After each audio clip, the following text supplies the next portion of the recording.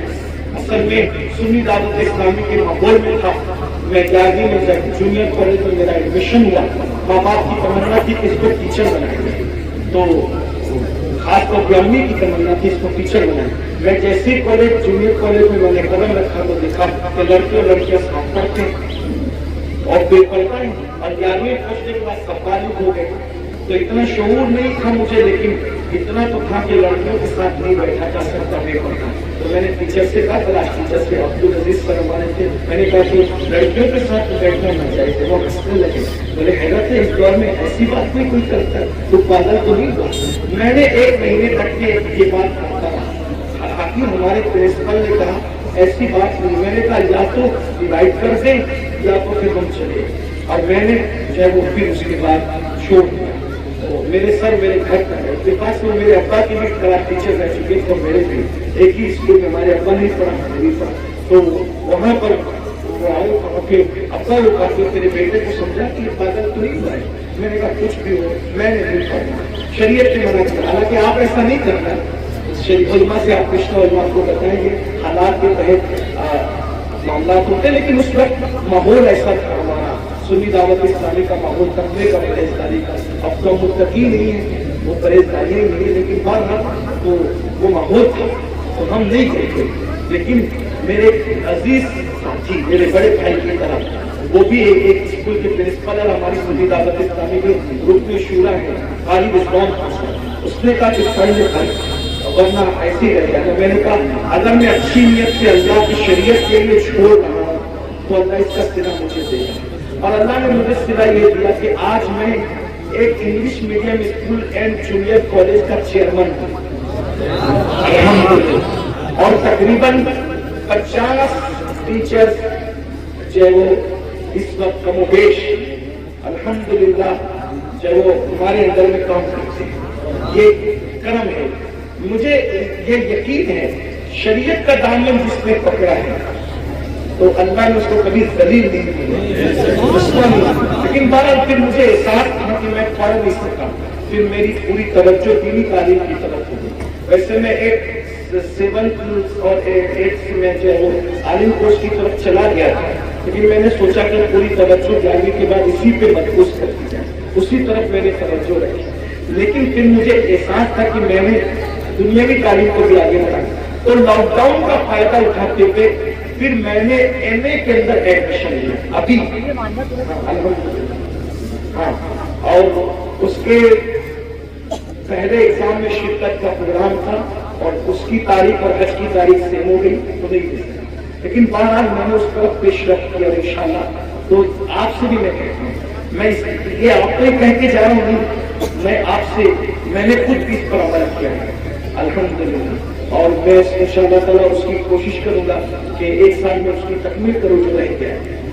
بہرحال اتنی lock down میں تو فری تھے تو جو ہونا تھا جو کرنا تھا وہ کر لیا، لیکن اب دونوں کی مصروفیت نہیں، لیکن اللہ نے آپ کو وقت دیا، فرصت کا وقت دیا ہے، آپ جو پارٹ ٹائم کورسز ہیں وہ کریں، بلکہ جو نوجوان دنیا نہیں پڑھے ہیں وہ گھر بیٹھے کورسز کا فائدہ اٹھا کے دنیا پڑھیں، اور جو جوان دنیا پڑھ چکے ہیں، ڈاکٹر ہے، انجینئر ہے، ٹیچر ہے، ان کو چاہیے کہ عالم کورسز بھی اب جو ہے یعنی یہ آن لائن پڑھائے جا رہے ہیں، تو آپ 2 گھنٹہ نکال کر کے علماء سے ہمارے مفتی عارف صاحب میں سب کے نام نہیں جانتا، ان سے رابطہ قائم کر کے معلوم کریں کہ اچھا تعلیمی نظام آن لائن کہاں ہے تو آپ بھی کریں۔ الحمدللہ ہمارے بہت سارے سنی دعوت اسلامی کے ایسے مبلغین جو ڈاکٹر ہیں، ٹیچر ہے، اور انہوں نے فارمیسی کیا ہے، آن لائن انہوں نے کورسز کیے، اور وہ بہت سارے لوگ آن لائن کورسز کر کے عالم بن گئے۔ تو میری گزارش ہے احسان کرنے سے ہوتا ہے، علم پڑھنے سے آتا ہے. تھوڑی محنت کیجیے. جتنا ٹائم موبائل میں لگاتے ہو، جتنا ٹائم دکانوں پہ لگاتے ہو، جتنا ٹائم ہوٹلوں پہ لگاتے ہو، جتنا ٹائم ادھر ادھر بیٹھ کے لگاتے ہو، اس کو تعلیم میں خرچ کیجیے. دنیاوی تعلیم بھی اور دینی تعلیم بھی دونوں تعلیم حاصل کیجیے. اللہ تعالیٰ کی بارگاہ میں دعا ہے اللہ ہم سب کو عمل کی توفیق عطا فرمائے.